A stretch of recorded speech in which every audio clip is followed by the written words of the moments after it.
दोस्तों, दुनिया की राजनीति में कुछ जगहें ऐसी होती हैं जहां हलचल होती है तो उसका असर सिर्फ एक देश तक सीमित नहीं रहता, बल्कि पूरी दुनिया उसकी गूंज महसूस करती है।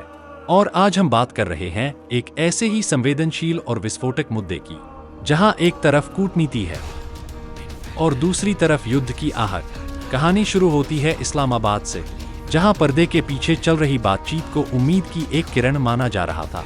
ऐसी बातचीत जो मिडिल ईस्ट में बढ़ते तनाव को कम कर सकती थी। लेकिन अचानक हालात बदलते हैं और अब सवाल उठ रहा है, क्या यह बातचीत खत्म हो चुकी है? इसी बीच ईरान की तरफ से एक बेहद सख्त और सीधी चेतावनी सामने आती है।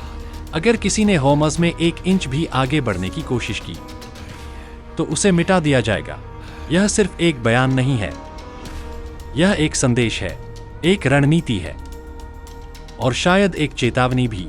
अब सवाल है, आखिर ऐसा क्या है स्ट्रेट ऑफ होर्मुज़ में जो इसे दुनिया का सबसे खतरनाक और महत्वपूर्ण समुद्री रास्ता बनाता है?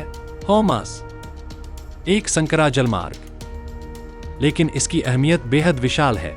यह वो जगह है जहां से दुनिया का लगभग 20% तेल गुजरता है। यानी अगर यहां कुछ भी होता है तो उसका असर सीधे आपकी जेब पर पड़ता है। पेट्रोल डीजल के दाम बढ़ते हैं, महंगाई बढ़ती है और ग्लोबल इकोनॉमी हिल जाती है।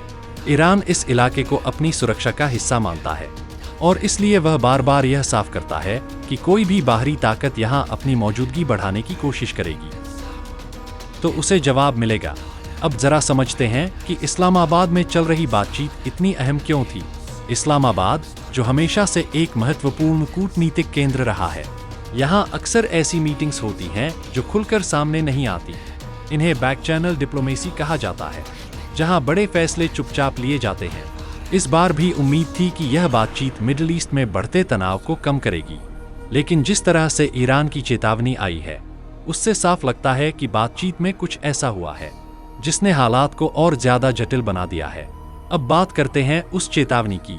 1 इंच भी आगे बढ़े तो उड़ा देंगे। यह शब्द सुनने में जितने सरल लगते हैं, इनके पीछे उतनी ही गहरी रणनीति छिपी होती है। यह एक डटरेंस स्ट्रैटेजी है, यानी पहले ही इतना सख्त संदेश दे देना कि सामने वाला कदम उठाने से पहले 100 बार सोचे। ईरान यह दिखाना चाहता है कि वह सिर्फ शब्दों में नहीं, बल्कि कार्रवाई में भी सक्षम है। लेकिन क्या इसका मतलब युद्ध है? यहाँ तस्वीर थोड़ी जटिल हो जाती है। दुनिया की बड़ी ताकतें जैसे अमेरिका और उसके सहयोगी देश मिडिल ईस्ट में अपनी मौजूदगी बनाए रखना चाहते हैं, क्योंकि यह इलाका ऊर्जा का सबसे बड़ा स्रोत है। वहीं दूसरी तरफ ईरान अपने प्रभाव को बनाए रखना चाहता है और यही टकराव की असली वजह है। अब अगर हम इतिहास पर नजर डालें तो होर्मुज़ पहले भी कई बार तनाव का केंद्र बन चुका है। जहाजों पर हमले, सैन्य टकराव और लगातार बढ़ती बयानबाजी। हर बार दुनिया एक बड़े संकट के करीब पहुंची, लेकिन आखिरी वक्त पर कूटनीति ने हालात संभाल लिए। लेकिन इस बार सवाल यह है, क्या फिर से वही होगा या इस बार हालात हाथ से निकल सकते हैं? अगर यह तनाव और बढ़ता है तो इसके असर बहुत बड़े होंगे। सबसे पहले असर पड़ेगा तेल की कीमतों पर, फिर ग्लोबल मार्केट में इंस्टेबिलिटी आएगी और उसके बाद दुनिया की बड़ी ताकतें इसमें सीधे शामिल हो सकती हैं।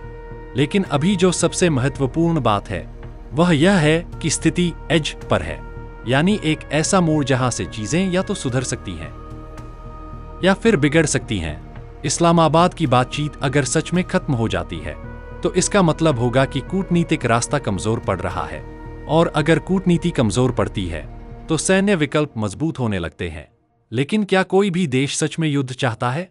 जवाब है नहीं, क्योंकि आज का युद्ध सिर्फ 2 देशों के बीच नहीं होता, उसका असर पूरी दुनिया पर पड़ता है। इसलिए अभी जो हम देख रहे हैं वह एक तरह का पावर गेम है, जहां हर देश अपनी ताकत दिखाना चाहता है, लेकिन साथ ही युद्ध से भी बचना चाहता है। तो आगे क्या होगा, यह पूरी तरह निर्भर करेगा अगले कुछ दिनों पर। क्या बातचीत फिर से शुरू होगी? क्या तनाव कम होगा या फिर दुनिया एक नए संकट की ओर बढ़ेगी? एक बात तो तय है, स्ट्रेट ऑफ होर्मुज़ पर दुनिया की नजरें टिकी रहेंगी और ईरान के हर बयान को गंभीरता से लिया जाएगा, क्योंकि यहां लिया गया हर फैसला सिर्फ एक देश नहीं बल्कि पूरी दुनिया को प्रभावित करता है। और यही इस कहानी की सबसे बड़ी सच्चाई है।